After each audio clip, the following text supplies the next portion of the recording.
hech qachon turmush o'rtog'ingizni ma'yus, horg'in, kayfiyatsiz, tumshaygan yuz bilan kutib olmang. Erkaklarga bu yoqmaydi. Erkak ko'chadan, tashqaridan uyga kelayotganda uyda bayram bo'lishini istaydi. Uyda u rohat olishini, zavq olishini, shunchaki dam olishini istaydi. Lekin uyda uni yana navbatdagi janjal, navbatdagi konflikt, navbatdagi hal qilish kerak bo'lgan masala kutib tursa agar, unda erkak bezib qoladi va bora-bora hattoki uyga borgisi ham kelmay qoladi. Va ana shunday paytlarda ko'p paytda erkaklarda bahona ko'payadi. O'rtoqlarim bilan o'tiribmiz, choyxonaga bora qoling, yo nimadir bo'lsa ham vaqtni cho'zishga harakat qilishadi.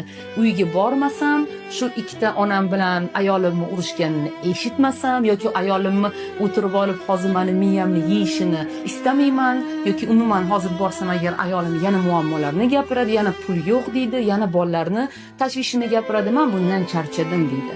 Shuning